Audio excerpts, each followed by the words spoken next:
काजल सकाळी 5च्या ठोक्याला उठली. तिच्या नवऱ्याला म्हणजेच नागेशला सकाळीच गरम पाणी पिण्याची सवय असल्याने तिने उठून पाणी गरम करून दिले. गरम पाणी पिऊन नागेश त्याचं रुटीन फॉलो करत बाहेर फिरायला गेले. काजलने तिचं आवरून ती देवपूजा करायला बसली. देवपूजा करून तिने स्वतःसाठी चहा ठेवला. बाकीचे एक एक करून उठू लागले.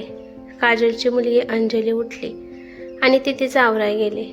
नागेशही परतले. चहा गाळला तितक्यात नागेशने तिला प्रोटीन शेक तयार करायला सांगितला. हातातील चहाचा कप ओट्यावर ठेवून तिने आधी शेक तयार करून दिला. तोपर्यंत चहा पूर्णपणे गार झाला होता. पटकन डब्याच्या तयारीला लागली. अंजली आणि राहुलचीही तयारी झाली होती म्हणून तिने चहा प्यायचा राहू दिला आणि त्यांच्यासाठी नाश्ता बनवला. नाश्ता बनवून दोघांना दिला. सोबत टिफिनही दिला. राहुल, बाहुली उठलं का रे? नाही आई, ती झोपली आहे. रात्री उशिरापर्यंत जागी होती. मग गौरी ही जागीच होती. राहुलच्या बोलण्याचा रोख समजायला काजल दूध खुळी नव्हती. बरं म्हणत ती तिच्या कामाला लागली. दोघंही आपापल्या कामावर गेले. राहुल बँकेत मॅनेजर होता तर अंजली एका खाजगी शाळेत शिक्षिका होती. नागेश त्याच्या रुटीननुसार नाश्ता करत होते. नागेशही नाश्ता करून कामावर निघून गेले. ते गेल्यानंतर चहा पिऊ तर चहाचा रंगच उडाला होता.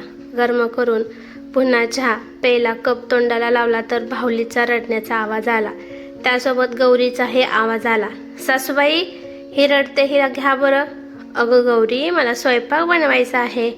तुझे सासरे जेवायला आले आणि जेवण तयार नसेल तर ओरडतील मला. इतका वेळ काय करत होतीस? हे बघा सासूबाई, हिला थोड्या वेळ घ्या.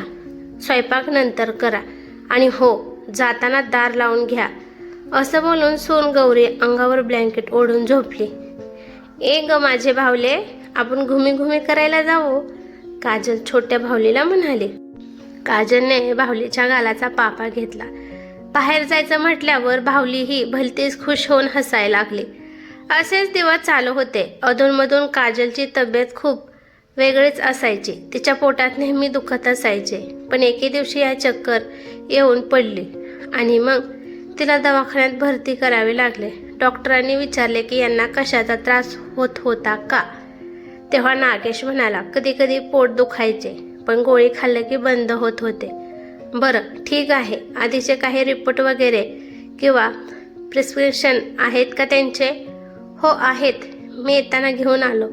राहुलने डॉक्टरांना काही प्रिस्क्रिप्शन दाखवले. डॉक्टरांनी आणखीन टेस्ट करायला सांगितल्या.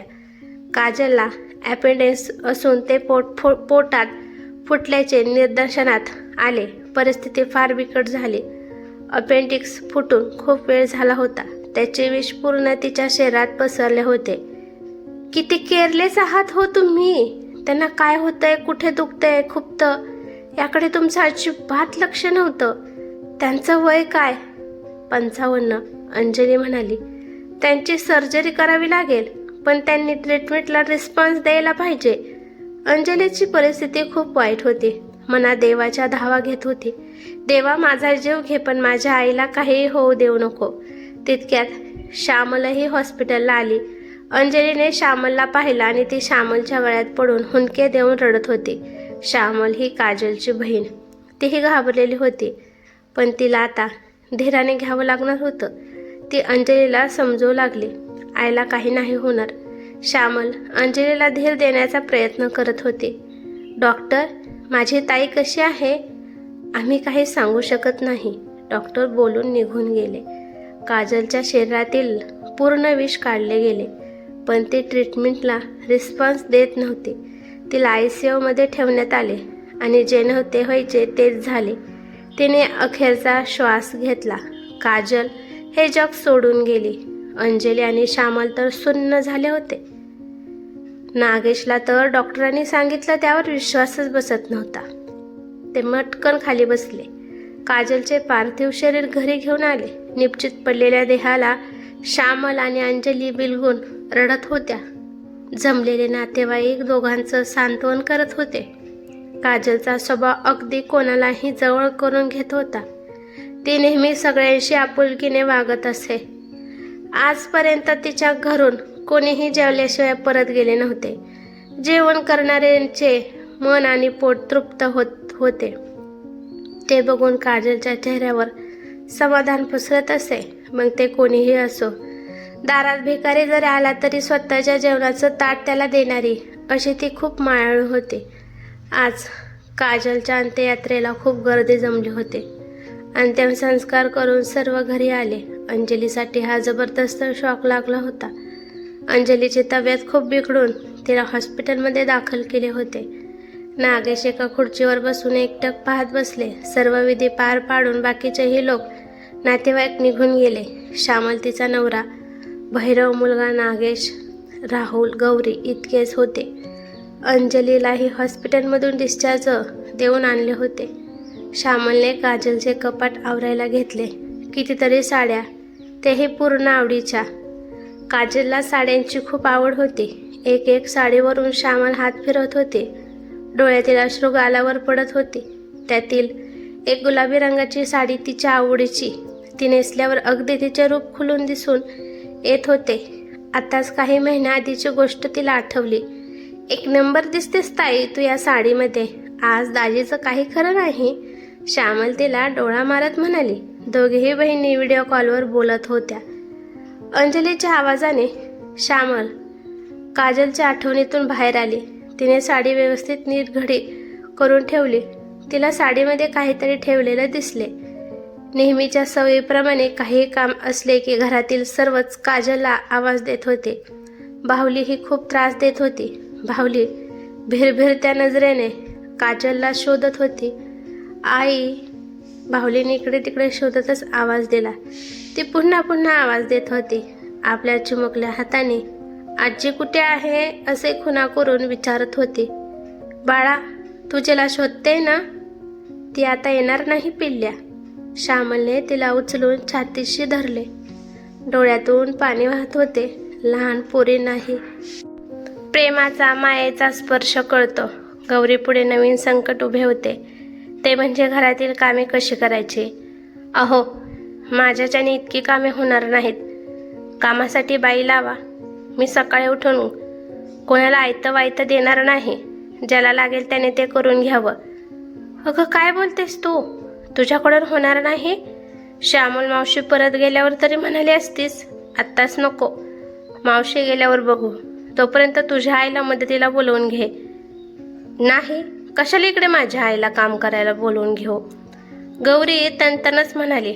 अगं थोड्या दिवसांसाठी म्हणतोय मी. राहुल गौरीला बोलत होता. हे बघा, तुमच्या बहिणीला अंजलीला काम करायला सांगा. गौरी तोंड फिरवत म्हणाली. अगं तिच्या हातापायांना प्रॉब्लेम आहे ना, ती कशी करणार? तिला तर हाताने जेवणसुद्धा नीट करता येत नाही. तुला माहिती आहे तरीही असं बोलते. थोडंफार सगळ्यांना जेवण वाढून श्यामल झोपायला रूममध्ये गेली. अंजली, श्यामल आणि तिचा मुलगा एकाच रूममध्ये झोपले. पण तिला काही केल्या झोप येत नव्हती. गौरी आणि राहुलचे शब्द अजूनही तिच्या डोक्यात फेर धरून नाचत होते. राहुलसोबत बोलायला काही कारणास्तव श्यामल त्यांच्याच रूममध्ये जात होती, तर दरवाजातून त्यांचं बोलणं तिच्या कानावर पडले. त्याच विचारात तिला झोप येत नव्हती. पहाटे कधीतरीच तिचा डोळा लागला. गौरी उठ उठ, मावशी तुला आवाज देते. राहुल गौरीला उठवत म्हणाला. ती धडपडतच उठली. काय झालं मावशी? उठ ना, बघ की किती वाजलेत. चहा नाश्त्याचं कोण पाहणार आहे? राहुल ऑफिसला जातोय. मग त्याला नाश्ता टिफिन देत नाही का तू? आई करतील ना, नेहमी त्याच तर करतात. आई आई, तिने आवाज दिला. पण थोड्याच वेळात ती भानावर आली. आई काम करायला येणार नव्हती. ती गप्प झाली, कारण तिची सासू आता काम करायला तिथे नव्हती. ते तर कायमचीच आता निघून गेली होती. भानावर येत ती म्हणाली, हो करते. नाईलाजाने ती तयार झाली. ती तिचे आवरायला गेली. राहुल आवरून ऑफिसला निघाला. थांब ना, नाश्ता टिफिन घेऊन जा. श्यामल राहुलला म्हणाली. राहू दे मावशी, ऑफिसला करेल. राहुल बोलून निघून गेला. काजल, काजल, माझा रुमाल, ड्रेस प्रेस केलेला आहे ना, माझा ब्रेकफास्ट दे. बोलण्याच्या ओघात नागेश बोलून गेले. पण पुढच्या क्षणी त्यांचे डोळे पाणवले होते. त्यांना जुने दिवस आठवले. तुला किती वेळ सांगितलं आहे, मी ऑफिसला जाण्याच्या आधी माझा ड्रेस, शूज, घड्याळ, रुमालाची घडी प्रॉपर करून सगळं रेडी पाहिजे. नागेश संतापाने काजलवर ओरडत होते. आज तिला उठायला थोडा उशीर झाला होता. मग सगळीच कामं लांबली होती. ते एक एक करून वस्तू त्याच्या हातात देत होती. थोडा उशीर झाला तर काय बिघडणार आहे? माझे हात पिठाने भरलेले होते ना, मग एखाद्या वेळी आपल्या हाताने घेतले तर बिघडलं कुठं? तू कशाला आहे मग? आणि त्यानिमित्ताने तरी तुझं वजन कमी होईल. ते हसून म्हणाले. मी आहे हो, पण माझे गुडघे पाय दुखायला लागलेत. आताने माझ्याकडून घाईने काहीच कामे होत नाही. लगेच दमायला होतं, घाबरायला होतं. मागेच डॉक्टरांना दाखवलं होतं तर त्यांनी स्ट्रिक्टली सांगितले होते जास्त वेळ उभं राहून नका म्हणून. काय हा गुडघ्याच्या वाट्यांमध्ये काहीतरी बिघाड आहे, मांडी घालून बसू नका म्हणून बजावले होते. ते डॉक्टरांचं बोलणं आठवत म्हणाली. मग ती पोरगी काय करते? कोण? गौरी? हो, बाहुली त्रास देते ना असं रात्रीच्याला. तिला तिची झोप होत नाही म्हणून ती आता झोपली आहे. अगं पण म्हणून काहीच काम करायचं नाही का? सगळी धावपळ करायला तू काही तरणी ताठी नाही. असं असेल तर मला वेगळं वागावं लागेल, नागेश विचार करत म्हणाले आणि तयारी करून ऑफिसला निघून गेले. ते आठवून आता तर नागेशच्या डोळ्यातून टपटप अश्रू गालांवर ओघळत होते. कदाचित आता नागेशला काजलचे महत्त्व कळाले होते. पण या सर्वांकरिता खूप उशीर झाला होता. चहा पाणी जेवण असं सगळं करायला श्यामल गौरीला सांगत होती. गौरी नाक मुरडतच काम करत होती. बाहुली श्यामलजवळ, कधी अंजलीजवळ राहत होती. ऑफिसमध्ये लंच टाईम झाला असूनही राहुल जेवायला गेला नव्हता आजपर्यंत. आईने कधी मला बिना जेवणाचं पाठवलं नव्हतं. सकाळी 8 वाजेपर्यंत तिचा पूर्ण स्वयंपाक रेडी असायचा. कधी उशीर होतो म्हणून मी एकीकडे तयार करत राहायचो आणि ती लहान मुलांसारखी माझ्या हाताने भरवत राहायची. लंच टाईममध्ये एक फोन तर हमखास राहायचा. जेवलास का? लेट झाला? लगेच कॉल. किती वेळ? लवकर ये, पण सावकाश ये. असं का वागलो मी तिच्यासोबत? का वागलो मी? सॉरी आई, सॉरी आई, राहुल रडत बोलत होता. आता राहुलचे अश्रू पुसण्यासाठी आई येणार नव्हती. आज गौरी पूर्ण काम करून थकली होती. त्यात पाहुण्यांसाठी जेवण बनवलं होतं. पाहुणे गेले. रात्रीचे जेवण सर्व काम करून ती फार दमून बेडवर आडवी पडली. थकल्यामुळे लगेच तिचा डोळा लागला. तितक्यात श्यामलने तिला आवाज दिला. ए गौरी, गौरी, बाहुलीने शी केली ग, हिला लवकर साफ कर. जीवावर येऊनच ती उठली. तुम्ही साफ केलं असतं तर काय झालं असतं मावशी? अगं मला खाली वाकायला जमत नाही मावशी. आईला सुद्धा कमरेचा त्रास होता. त्या तर जिन्यावरून खाली पडल्या होत्या, पण त्यांनी कधीच असे नकार दिले नाही. ती कशी नाही म्हणणार ना? ती तर तुमच्या हक्काची मोलकरीण होती, मी नाही.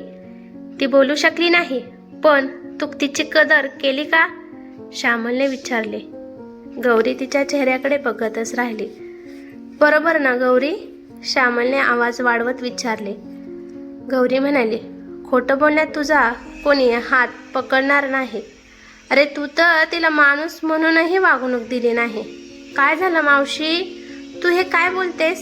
त्यांच्या आवाजाने सर्वच बाहेर आले. तू तर बोलूच नको राहुल. तुझ्याकडून अशी अपेक्षा नव्हती. मी काय केलंय? राहुल काही न कळून म्हणाला. तिला समजून घेतलं. तिचं मन जाणलं कोणी? दाजी तुम्ही बोला ना, कधी जाणून घेतलं का तिला? श्यामल पोट तडकीने म्हणाली. राहुल, तो गौरीची बाजू ऐकून घेत होता, तर तिची बाजू कधी ऐकलीस? तुमच्यासाठी, या घरासाठी ते राब राब राबले. तुम्ही काय केलं? तिला एक मोलकरीण बनवून ठेवली. मोलकरीण? अरे मोलकरीण तरी कामाच्या बदल्यात पैसे घेतात, पण तिने काय घेतलं तुमच्याकडून? तुम्ही काय दिलं त्या बदल्यात? एक हिंतेची वागणूक. तुम्ही सर्वांनी तिला मशिनीसारखे ट्रीट केलं. काम करणारी मशीन. माणूस होती ती, मशीन नाही. मशीन ही सतत काम करून कधी ना कधी खराब होते. मग ही तर हाडामासाची, भावनांनी भरलेली एक स्त्री होती. तिला आजारी पडल्यावर सुद्धा तुम्ही कामातून कधी सुट्टी दिली नाही.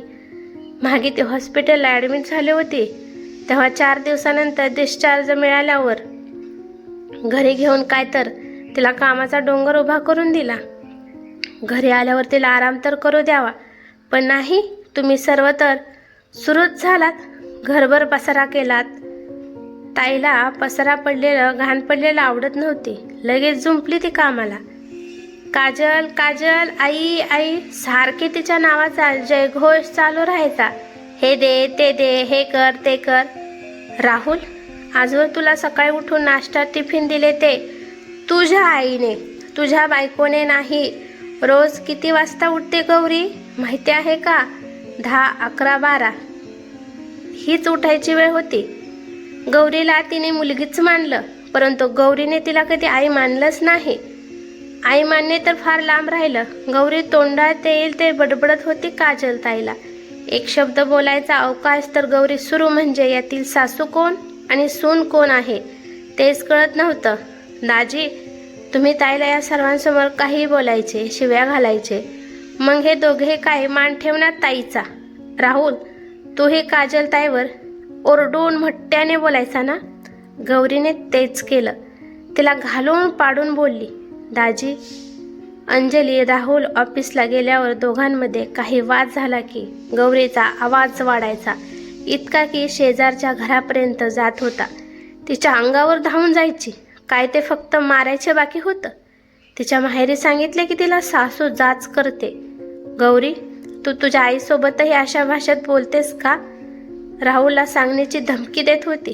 काजल ताई तिचा सासरवास करते म्हणून, आणि तुला काही सांगितलं की तू काय बोललास रे? आई, तू काय हे तुझ्या मुलीचं करतेस ना? मग हिचं केलं तर काय झालं? बघू मग आम्ही दुसरे घर, हेच बोलत होता ना तू? कदाचित तिला माहिती होतं काही झालं तरी हा माझी बाजू घेणार नाही. बायको पुढे ताई नगण्य झाली. तिथेच संपला विषय. जिने कधी सासरवास केला नाही तरीही तिच्यावर जाच करण्याचं लेबल लावलं तुम्ही दाजी. ताई काही बोलायला लागली की उचलली जीभ लावली टाळ्याला. मग कसं सांगणार आहे ती? तुम्ही सरळ म्हणायचे, त्यांचा गाशा गुंडाळून देतो. मग काय बोलणार ती तुमच्याकडे? घरात भांडण होऊ नये, वाद होऊ नये म्हणून शांतच राहिली आणि सर्व सहन करत बसली. कधी प्रेमाने तिची विचारपूस केली? झेपत नाही तर कामाला बाई ठेव म्हटले तिला तुम्ही? जसे वय वाढते तसे शरीराचे आजार, मानसिक आजारही वाढायला लागतात. हे जाणून घेतलं तुम्ही? तुम्हाला काय, तुम्हाला वेळेवर सर्व हातात मिळतं म्हणजे झालं. बाकी काही असो, त्याच्याशी आपल्याला काय देणं घेणं?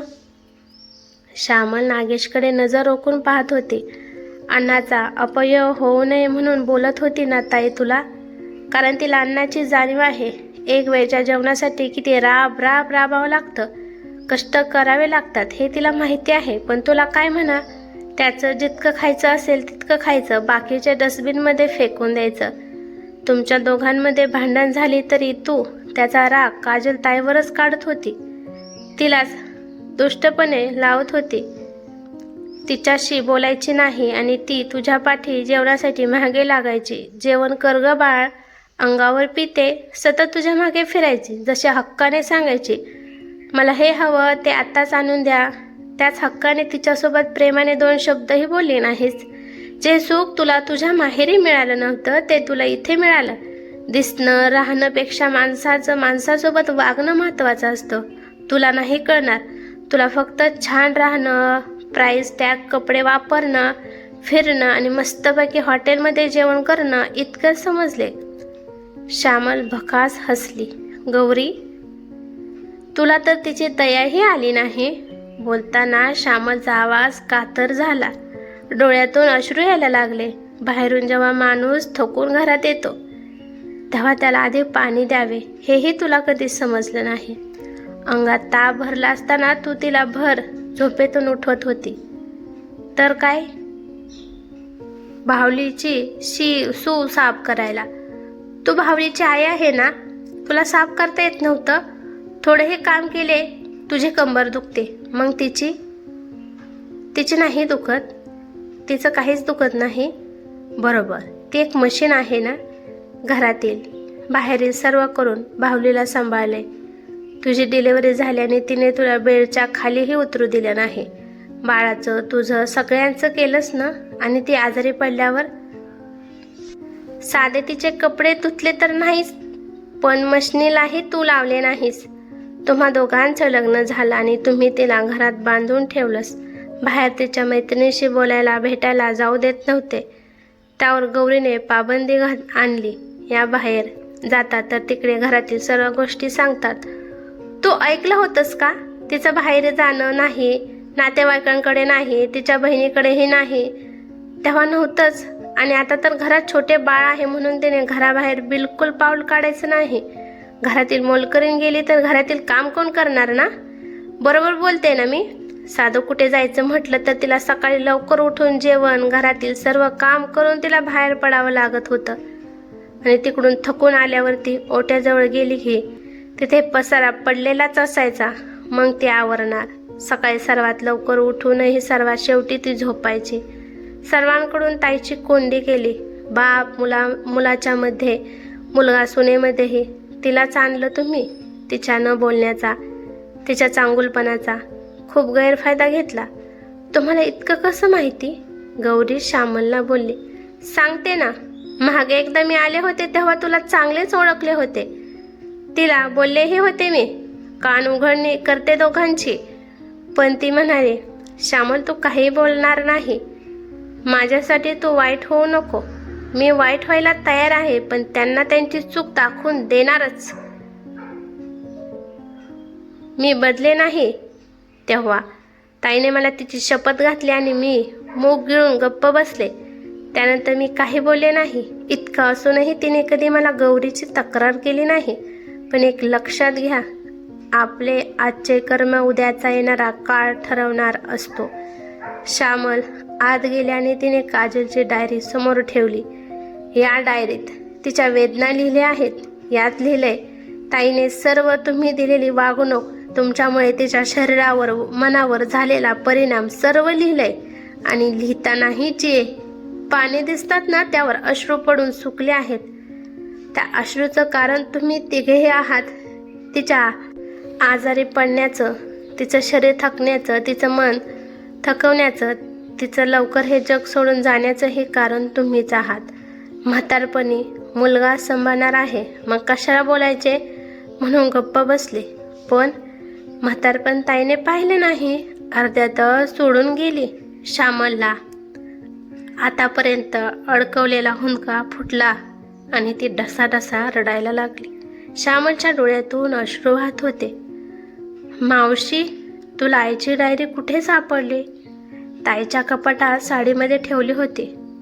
माफ कर या निर्दयी माणसाला, ज्याने तुझ्या भावना जाणल्या नाहीत. माफ कर काजल. नागेश ओंजळीत चेहरा लपवून रडत होते. काजलताईने कायम घर जपण्याचा, सर्वांना एकत्रित बांधून ठेवण्याचा प्रयत्न केला. दाजीच्या भीतीने, एकुलता एक मुलगा या घरातून जाण्याच्या भीतीने, लोकांच्या भीतीने, कोणीही सासूलाच दोष न लावतात या भीतीने तुमच्या बोलण्याचे कटू घोट पिऊन जगली. तुमच्या हक्काची मोलकरीण कायमची गेली, कधीही न परतण्यासाठी. ताई जर बोलली असती तर आज जिवंत असते. राहुलने डायरी उचलली आणि तो त्याच्या रूममध्ये जाऊन वाचू लागला. जसजसं वाचत होता तसतसे त्याच्या डोळ्यासमोर त्याच्या आईचे प्रतिबिंब दिसून ती बोलू लागली. राहुलच्या डोळ्यातून घळाघळा अश्रू गालावर, मानेवर यायला लागले. तो खाली गुडघ्यावर बसून मोठ्याने रडत होता. मी अपराधी आहे आई. 30 वर्ष तुझ्यासोबत राहून मला तू कळली नाही. आई मला माफ कर. आई माझी आई. मला माहिती होती, वेळीच जाणीव नाही ठेवली मी तिची. यासाठी देवसुद्धा मला माफ करणार नाही. असं बोलत तो रडत होता. मागून त्याच्या खांद्यावर कोणीतरी हात ठेवला. त्याने वळून पाहिलं. मावशी, मी खूप चुकीचा वागलो. मी अपराधी आहे आईचा. माझ्यामुळे तिला त्रास झाला मावशी. राहुल श्यामलचे पाय धरून रडत होता. राहुल, तुमच्या सुखासाठीच तिने कधी तोंड उघडलं नाही रे. मुलाचा संसार खराब व्हावा असं कोणत्या आईला वाटणार आहे? ताई जे वागली ते कोणाला त्रास होऊ नये म्हणून, पण याचा तिला किती त्रास झाला मावशी. त्रास तर झाला, पण तो काही करू शकत नाही. निघून गेलेली वेळ आणि निघून गेलेली माणसं परत आणता येत नाही. म्हणून वेळीच आपल्या माणसांना जपायला पाहिजे. त्याच्यानंतर आपल्या हातात पश्चातापाशिवाय काहीही उरत नाही.